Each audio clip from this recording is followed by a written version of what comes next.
Alors le sujet du logement, c'est un sujet passionnant et effectivement, il est au cœur de ce printemps des territoires. Et ici, dans cet atelier, eh bien, on va tout simplement et en toute humilité faire l'anatomie d'une réhabilitation et s'intéresser à la fin des passoires thermiques. Pendant une trentaine de minutes, nous allons échanger ici sur le plateau et puis ensuite on ouvrira une session d'échange avec vous. Donc n'hésitez pas à noter les questions que vous souhaitez poser à mes deux invités. Julie Combe, qui est responsable de projet chez CDC Habitat Sud-Ouest. C'est Bonjour ça. Julie. Bonjour, bonjour à tous. Et Stanislas Gauthier, directeur marketing de la direction des prêts de la Banque des Territoires. C'est ça, bonjour. C'est bien ça. Hop. Alors pour commencer, Julie, est-ce que vous pouvez nous rappeler les faits et le contexte réglementaire? Oui, tout à fait. Donc, le secteur du bâtiment est le troisième secteur le plus émetteur de gaz à effet de serre en France en 2021, avec 18% des émissions au niveau national. Il se situe derrière le secteur des transports et à part égale avec le secteur de l'agriculture. Il est également très générateur de déchets, notamment pendant l'étape de la construction. Donc pour répondre aux enjeux de transition écologique et essayer de réduire le réchauffement climatique, on doit, dans les 2 ans, éradiquer les étiquettes E, F et G de nos patrimoines. Les bailleurs sociaux prennent ce sujet à bras le corps et d'ailleurs depuis 15 ans, CDC Habitat, par de nombreuses rénovations de son patrimoine, a réussi à réduire de plus de 40% ses consommations énergétiques. Pour autant, il reste encore plus de 60% de notre parc qui est chauffé au gaz. Nous devons encore travailler, il y a encore du chemin. Le groupe CDC s'engage de plus en plus vers des solutions vertueuses, notamment pour décarboner son patrimoine existant via des raccordements au réseau de chaleur de plus en plus vertueux ou encore via des solutions qui sont décorrélées des énergies fossiles. Donc on travaille sur l'enveloppe des bâtiments, sur les travaux de réhabilitation, mais également sur la décarbonation des modes d'énergie. Sans oublier le confort d'été, qui reste un sujet qui va devenir de plus en plus prégnant, notamment dans un patrimoine social qui est encore parfois vétuste. Parlez-nous un peu de cette trajectoire 2050. Bien, la trajectoire 2050 va nous permettre d'arriver sur un objectif de moins 65% de consommation énergétique à l'échelle du groupe CDC Habitat. Aujourd'hui, je l'ai dit tout à l'heure, on est à moins 40% déjà réalisés et ces objectifs très ambitieux passent par la rénovation du patrimoine, par la décarbonation de nos modes d'énergie et par de plus en plus d'investissements sur les réhabilitations.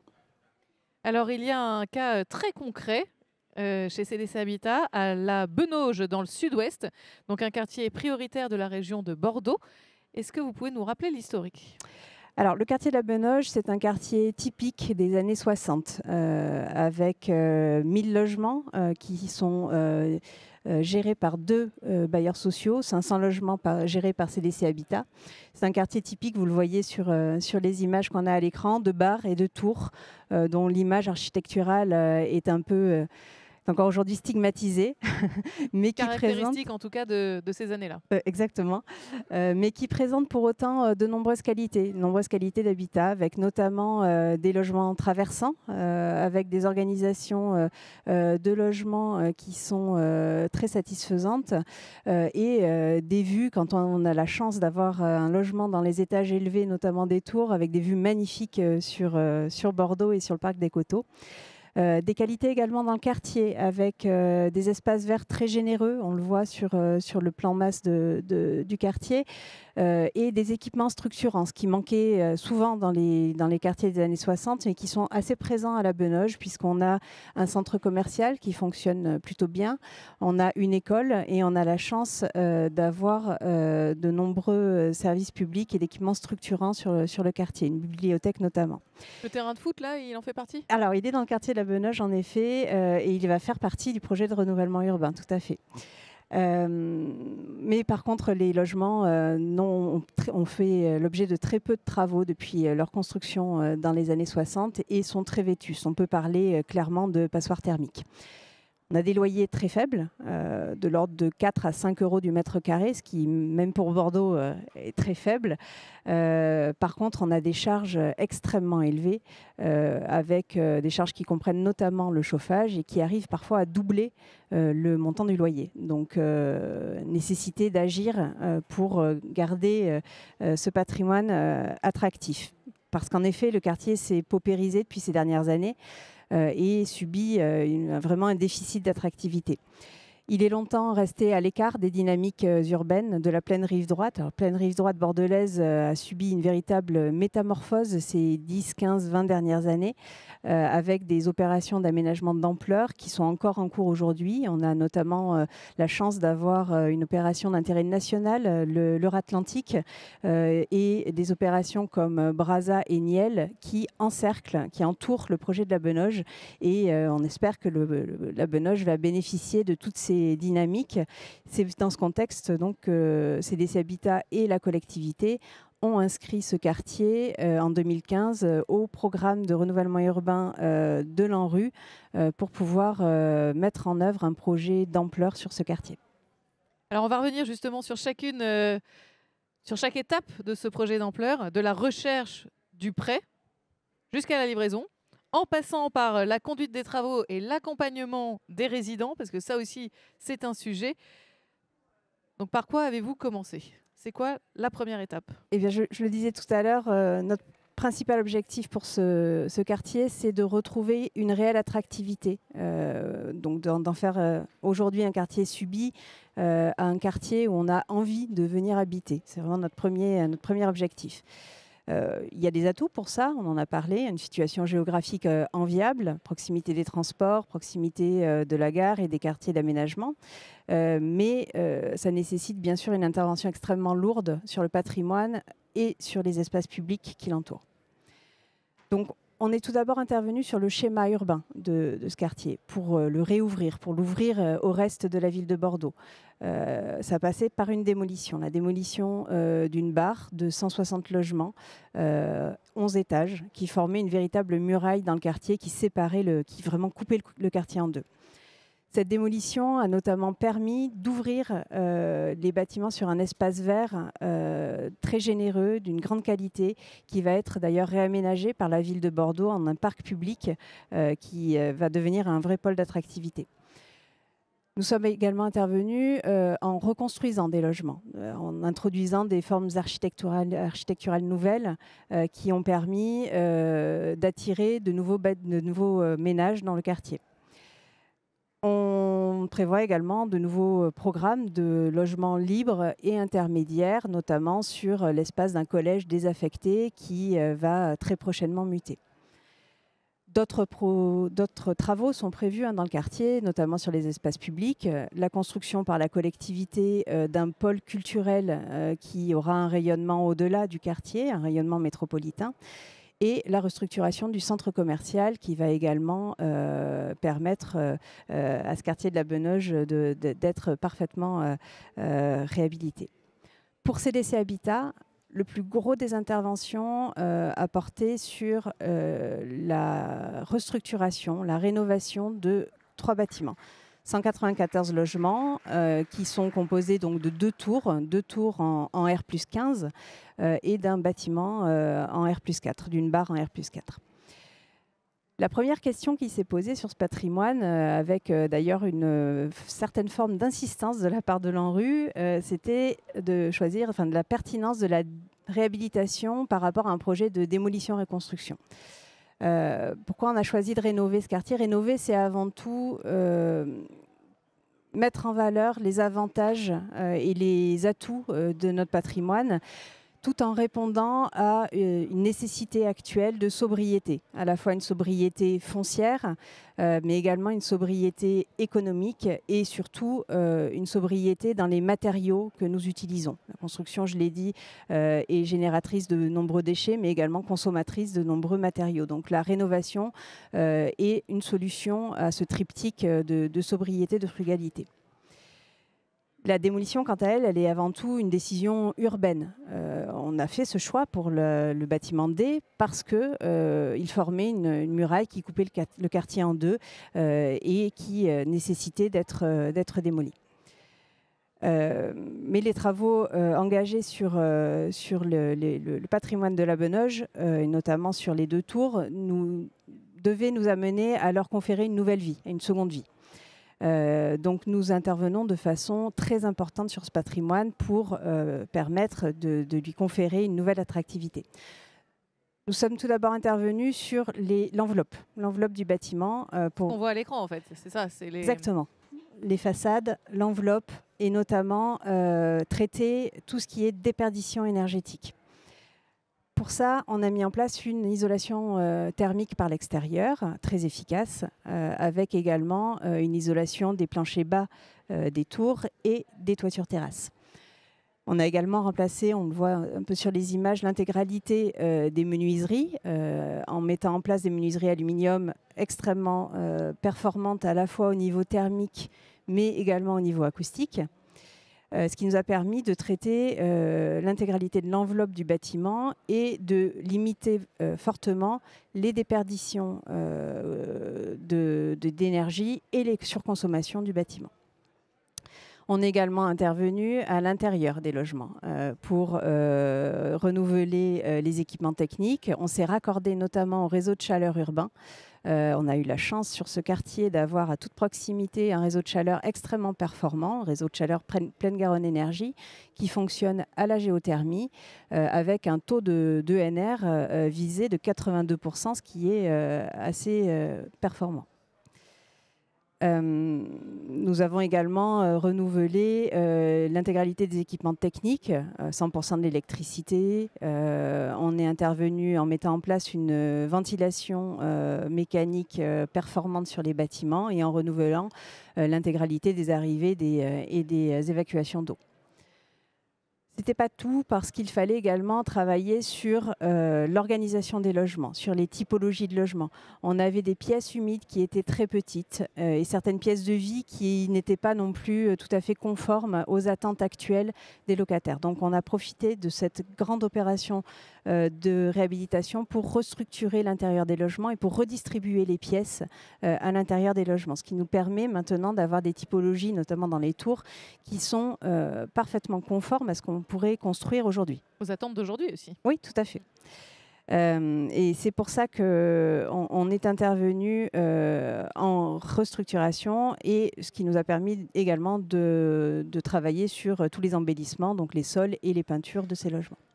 Et cerise sur le gâteau, on le voit un petit peu sur l'image de droite, on a pu, sur les deux tours, ajouter des pièces qui nous semblent, nous, maintenant essentielles au confort de vie. C'est des pièces extérieures en ajoutant des balcons sur les deux faces opposées des tours, des balcons généreux, hein, puisqu'on est à plus de 2,50 m de profondeur. Et donc ça jusqu'au 10e étage et à partir du 11e étage jusqu'au 15e étage, puisqu'on n'a pas pu aller plus haut pour des raisons sismiques.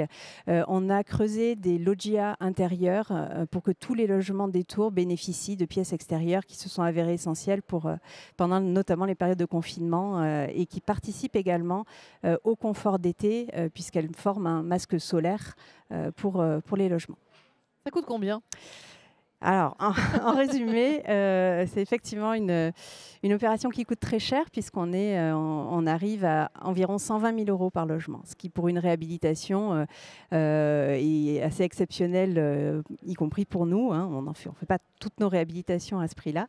Mais quand on le regarde d'un peu plus loin, c'est 2 fois moins que le coût d'une construction neuve, pour des performances énergétiques qui sont tout à fait comparables à celles d'une construction neuve, puisque à l'issue de cette réhabilitation, on arrive à avoir des logements qui sont dans le très haut de l'étiquette B pour ce qui concerne les énergies primaires et dans le très haut de l'étiquette A pour ce qui concerne l'étiquette carbone. Donc, une opération qui, avec des financements ad hoc, des subventions et des prêts, on va en parler tout à l'heure, permet d'être quasiment, voire même plus efficace et en tout cas plus intéressante qu'une opération de construction neuve et en maintenant le triptyque de sobriété dont j'ai parlé tout à l'heure. Ça a tous les avantages. Ça a pas mal d'avantages. Stanislas, à quel moment vous intervenez alors vous? Julie l'a bien décrit. En fait, pour cette opération, comme pour les à peu près 100 000 rénovations qu'on finance chaque année avec nos prêts, nous, on arrive après une longue phase de réflexion, une fois que les travaux ont été pensés et que le bailleur est en phase de recherche et de stabilisation de son plan de financement. Donc on offre une gamme dont je vais parler, mais juste avant, on offre aussi une ingénierie financière. C'est-à-dire que ce type de rénovation, ce n'est pas une rénovation classique, c'est une rénovation qui a des particularités dans la livraison qui est importante et sur lesquelles, en tant que financier et en tant que banque des territoires, on va pouvoir proposer une ingénierie financière qui est unique, je pense, en termes de différé d'amortissement, de période de préfinancement. Pardon. Et on a même des prêts qu'on appelle les prêts à durée ajustable qui permettent au cours de la vie du remboursement d'ajuster sans réaménagement la durée d'amortissement des prêts. Donc une fois que j'ai dit ça, c'est quoi les solutions qu'on a sur ce type d'opération? Le cœur de notre gamme et notre produit phare sur la réhabilitation thermique, c'est l'éco-prêt. L'éco-prêt, c'est un dispositif qui a été lancé en 2011. Pour être à la mode, on peut parler de prêt à impact. Et déjà en 2011, la Banque des Territoires proposait des prêts verts et des prêts à impact. Pourquoi je dis ça? Parce que c'est un prêt dont le montant est fonction de l'impact des travaux sur les étiquettes à l'arrivée. Donc, ce prêt, pour entrer un peu dans le détail sur l'éco-prêt, c'est un prêt qui, voilà, en fonction de l'impact, va permettre de dégager un montant, donc qui peut être au maximum de 33 000 € par logement. Et ensuite, en fonction de l'opération, on peut rajouter des bonus. S'il y a un impact, s'il y a de l'amiante dans le bâtiment, si c'est une ambition, si c'est une opération qui est ambitieuse en matière de décarbonation, de traitement du bruit, voilà, de qualité du bâti, on va pouvoir aller jusqu'à 43 000 € par logement. C'est bien sûr un prêt qui est fortement bonifié. Aujourd'hui, ce prêt sur des travaux qui peuvent aller de 5 à 15 ans, c'est un livret A moins 75 points de base, donc 2,25% sur des travaux qui vont jusqu'à 15 ans. Et puis, on peut financer encore des travaux qui vont plus loin, jusqu'à 30 ans, avec un taux qui augmente progressivement.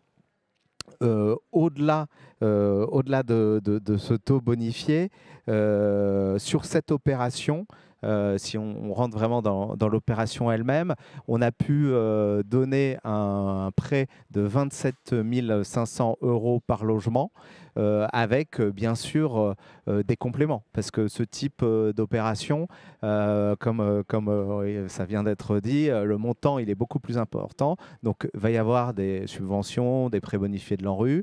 Il y a bien sûr les fonds propres de l'opérateur. Et puis, il y a des prêts complémentaires qu'on propose en plus de l'éco-prêt, dont je dirais peut-être un mot tout à l'heure. Julie, quelles sont les contraintes collatérales à ces travaux?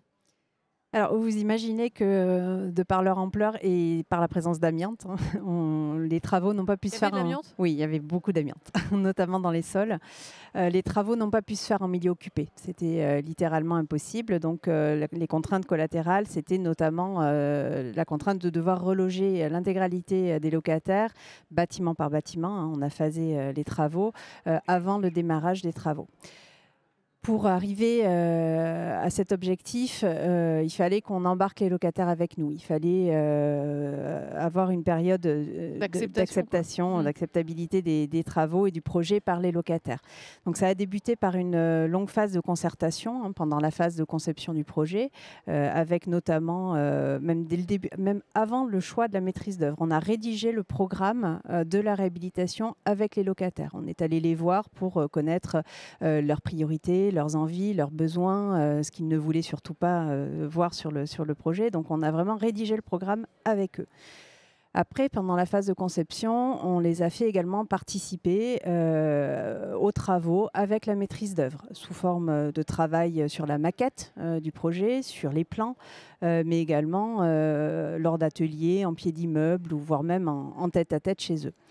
Cette longue phase de concertation nous a permis vraiment de nous approcher au plus près des besoins des locataires et qu'ils aient une bonne compréhension, une bonne appréhension du projet. Grâce à ça, on a pu d'ailleurs satisfaire à la phase de relogement sans aucun problème. Tous les locataires ont accepté cette phase de relogement et certains ont d'ailleurs profité pour bénéficier d'opportunités, quitter le quartier s'ils le souhaitaient, mais beaucoup sont très impatients de réintégrer leur logement une fois les travaux réalisés. Cette démarche de concertation préalable, elle s'accompagne également d'une démarche d'accompagnement des locataires pour leur rentrée dans les lieux. Nous avons souhaité mettre en place un projet d'appartement pédagogique sur le quartier de la Benoge, dont le but est d'accompagner à la fois de façon pragmatique mais aussi ludique les locataires aux éco-gestes afin d'apprendre ou de réapprendre à utiliser les équipements mis à leur disposition. C'est vrai qu'une réhabilitation, on change un petit peu les habitudes des locataires. On met en place souvent de nouveaux équipements avec parfois l'individualisation des consommations, ce qui pour chauffage, eau chaude. Et dans ce type de bâtiment, c'était souvent collectif, donc avec de nouvelles habitudes à prendre. Et pour gérer et pour les aider à prendre ces nouvelles habitudes, cet appartement pédagogique a été mis en place pour les accompagner dans la prise en main de ces nouveaux équipements. Pour cet appartement pédagogique, il faut saluer l'initiative d'Émilie de Grugillier. C'est la directrice adjointe de l'agence Bordeaux-Atlantique qui a eu l'idée de mettre en place cet appartement pédagogique à la Benoge avec l'aide de Fabrice Moïska, notre animateur social. Eh bien justement, je vous propose de retrouver Fabrice Moïska, l'animateur social chez CDC Habitat Sud-Ouest, qui va nous parler de cet appartement et des actions mises en place. Regardez. Je suis animateur social pour CDC Habitat. C'est un rôle qui est entre l'animateur socio-culturel et le conseiller en économie sociale et familiale. Donc il y a des approches à la fois collectives et puis il peut y avoir également une approche beaucoup plus individuelle pour des locataires qui sont en difficulté dans la gestion de leur budget ou le paiement de leur loyer. Mon logement et moi, c'est un appartement pédagogique dont l'idée est venue en fait d'un diagnostic qu'on a partagé avec les équipes de CDC Habitat qui gèrent les logements sur le quartier de la Benoge. L'idée est de pouvoir avoir ici des animations, des ateliers permettant aux locataires concrètement de travailler sur les équipements qui ont changé dans leur logement et de pouvoir responsabiliser entre guillemets sur par exemple les consommations d'eau. À partir du moment où ils vont payer uniquement les consommations d'eau qu'ils réalisent, il faut qu'on puisse les aider, les accompagner en tout cas sur des changements de pratiques et sur des éco-gestes autour de l'eau par exemple. On a également un partenariat avec une association qui réalise une approche beaucoup plus ludique sous forme de jeu de plateau où les locataires viennent pour jouer comme ils feraient un jeu de loi. Simplement là c'est apprendre en s'amusant et en passant du temps convivial ensemble. Dans le cadre de l'opération de renouvellement urbain, il était nécessaire de pouvoir proposer des accompagnements à nos locataires afin qu'ils puissent mieux investir leur nouveau logement ou leur logement réhabilité, de mieux entretenir leur logement et de faire des économies d'énergie.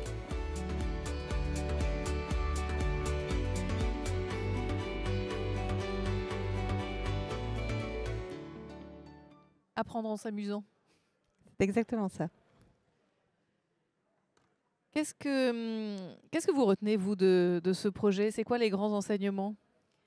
Bien, je l'ai dit tout à l'heure, il me semble que on a souvent dans l'idée qu'une réhabilitation thermique ne tient pas promesse sur l'efficacité qui est mise en place. On a souvent dans l'idée que les gains attendus ne sont pas au rendez-vous et qu'on est sur des gains théoriques, mais que dans la pratique, on n'est pas toujours performant.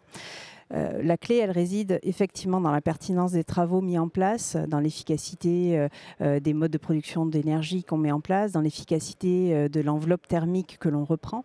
Mais Pour moi, la clé, elle réside avant tout dans l'accompagnement des locataires. C'est grâce à ces éco-gestes dont parlait Fabrice dans la vidéo, grâce à la bonne utilisation des équipements, grâce aux clés qu'on va donner aux locataires pour permettre de faire réellement des économies d'énergie dans les bâtiments, qu'on va réussir à atteindre collectivement les objectifs qu'on s'est fixés. Et à mettre fin à ces passoires thermiques. Et à mettre fin à ces passoires thermiques. Stanislas, vous nous avez dit que vous avez plusieurs outils dans votre boîte à outils. Quels sont ceux qui ciblent justement la réhabilitation? Alors, j'ai parlé de l'éco-prêt, je m'attarde encore dessus parce que c'est vraiment un dispositif qui est vraiment très avantageux pour les bailleurs.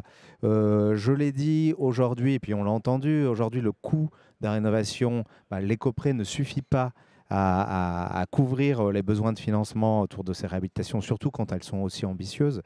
Il y a aussi d'autres dispositifs comme Energy Sprong qui ont des coûts de rénovation extrêmement importants. Donc on complète ces prêts éco-prêts par des prêts à la réhabilitation qu'on appelle les PAM.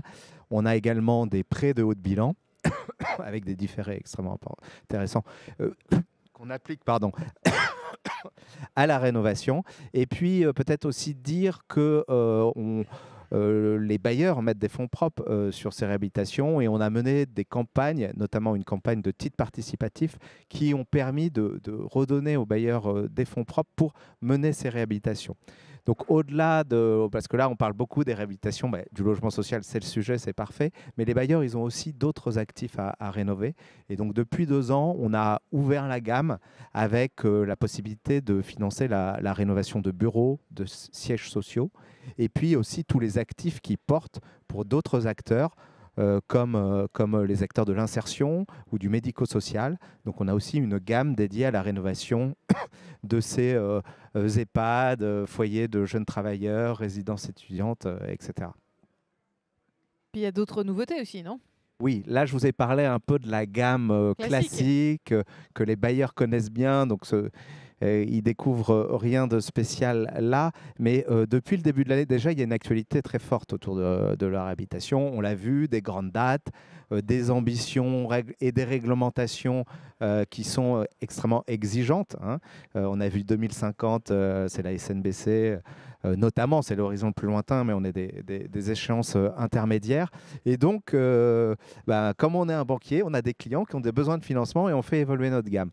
La première évolution qui est importante, qui est un dispositif qu'on a travaillé avec l'ADEME, c'est un dispositif qui accompagne les bailleurs dans le raccordement ou dans le changement de vecteur énergétique. Bon, c'est un peu technique, mais grosso modo, le chauffage, c'est une source de carbone très importante. Le carbone, ça compte dans l'étiquette.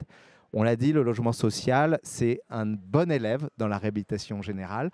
Donc, il y a beaucoup de bailleurs qui ont un parc qui est plutôt avec une bonne étiquette, mais qui est considéré comme carbonivore, je ne sais pas si ça existe, mais je le dis, et pour lequel un raccordement, soit un réseau de chaleur, soit l'utilisation de vecteurs énergiques renouvelables, comme le solaire, la géothermie, les pompes à chaleur, permet d'améliorer l'étiquette. Donc voilà, avec l'ADEME, on a développé un prêt disponible depuis le début de cette année qui permet, au-delà des rénovations, de raccorder les logements et donc de gagner des étiquettes. On pouvait le faire avant avec l'éco-prêt, mais il fallait de la réhabilitation. Là, juste le raccordement, on peut le financer. Deuxième élément, et là qui est vraiment, je pense, dont les bailleurs ont entendu parler depuis 2 ans, c'est la seconde vie.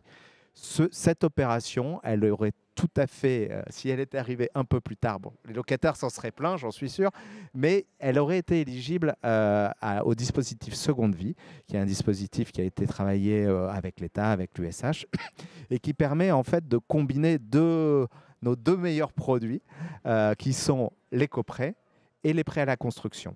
Donc, avec les prêts à la construction, c'est quoi la grosse différence? C'est qu'avec les prêts à la construction, le bailleur bénéficie des avantages fiscaux liés aux prêts à la construction et le dispositif permet également de reconventionner, donc de travailler sur les loyers, chose qui est vraiment, on va dire, un élément. On sait que les réhabilitations dans l'équilibre économique, c'est des opérations qui sont très, très mal équilibrées. et le fait de travailler les loyers au regard de la nouvelle performance des logements, c'est quelque chose d'assez utile.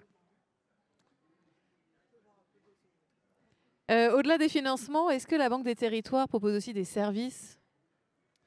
Tout à fait. Donc là encore, en travaillant avec l'USH et en tant que finalement que partenaire du logement social en général, on se rend compte que notre rôle de financeur, c'est de remonter aussi un petit peu dans la réflexion autour des projets. Donc on a travaillé avec l'USH pour essayer de mettre à disposition des bailleurs un outil de data science. Je crois qu'on en a parlé ce matin, qui s'appelle Prio Reno Logement Social. Donc, c'est un outil qui permet aux bailleurs d'avoir une vision exhaustive de son parc, de ses consommations pour lui. Et il a aussi une vision des consommations des locataires. Donc, c'est quelque chose, c'est un outil qui permet de diagnostiquer, de se dire que tel ou tel bâtiment a plus de potentiel à être rénové. Et puis demain, de suivre l'impact de la rénovation. Il y a aussi dans cet outil la possibilité de suivre la trajectoire carbone. Donc, au-delà de la consommation énergétique, on verra aussi la consommation carbone. On aura aussi des indicateurs de potentiel photovoltaïque pour ceux qui veulent exploiter, de raccordement au réseau de chaleur, etc. Donc, c'est à la fois un outil de diagnostic pour les rénovations à potentiel, mais aussi un outil qu'on veut avec l'USH de suivi de la trajectoire carbone du secteur. Voilà, mais au-delà simplement de notre offre de financement, aujourd'hui, on essaye de donner des solutions qui sont plus amont et d'élargir vers une offre globale autour de la réhabilitation. On finance les bailleurs, mais on finance aussi les collectivités locales, donc pour leur parc public, les bâtiments publics. Et là aussi, on a une approche d'offre globale. Il y avait tout à l'heure un atelier sur EduRénov, qui est un programme qui se concentre sur la rénovation du bâtiment scolaire. Et en plus de ces outils de data science et ces financements, va donner des crédits d'ingénierie pour accompagner les collectivités et va aussi animer cette démarche, sensibiliser les collectivités, les faire entrer dans une démarche de webinaire, d'acculturation au métier de la rénovation. Merci à tous les deux. On a exposé les faits. Dernière question, le verdict. Le verdict, c'est que nos bâtiments ont effectivement une seconde vie possible grâce à des travaux, grâce à des financements. J'en ai pas parlé, mais l'opération a été très accompagnée par l'ANRU, par la collectivité, en plus des financements de la Banque des Territoires.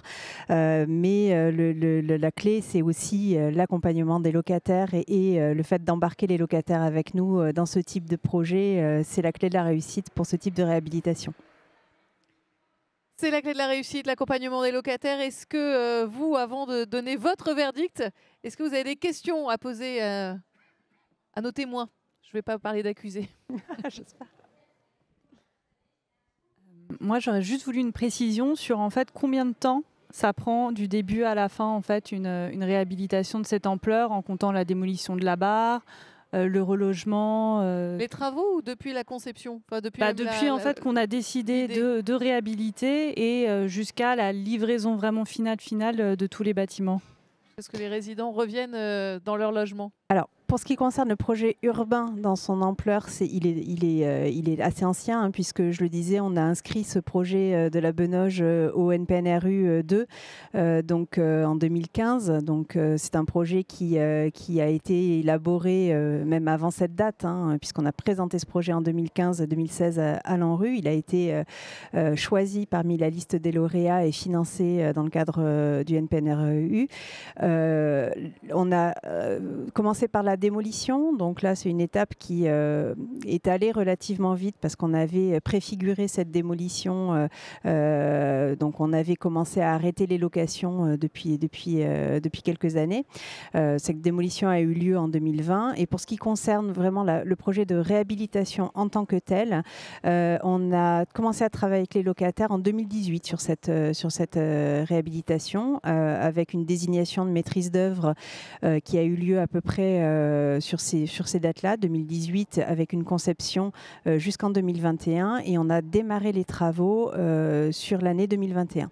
Donc on est en travaux phasés depuis 2021, fin 2021, début 2022, et ces travaux en revanche sont longs, hein, puisque je le disais, ils nécessitent le relogement des locataires, les travaux ensuite dans les bâtiments, on réoccupe les logements réhabilités, puis on vide un autre bâtiment, donc c'est assez long. Donc là, on en a pour jusqu'à mi-2026 à peu près.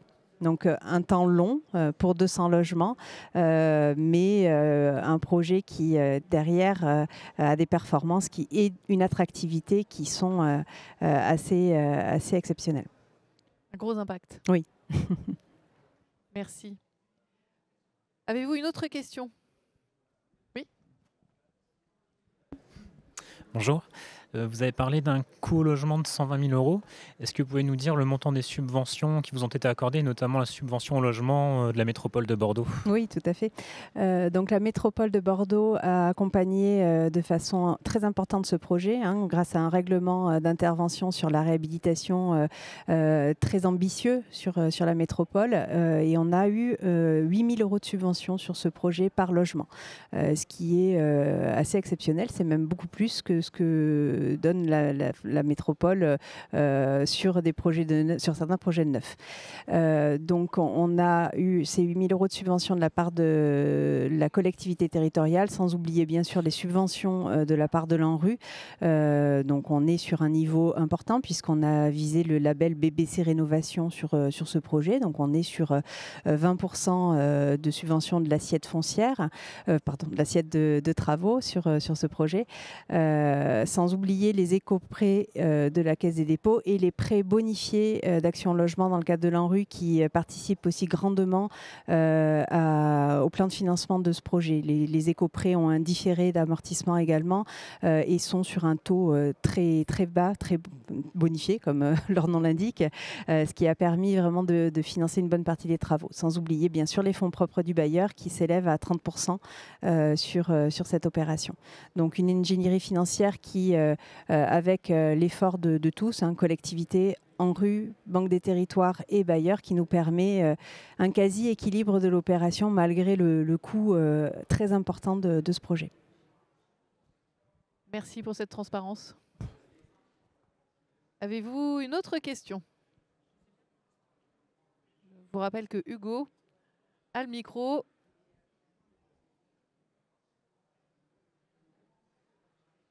Eh bien, merci beaucoup à tous les deux. On retient... Ah si, tiens, le mot de la fin. Le mot de la fin, osons les réhabilitations.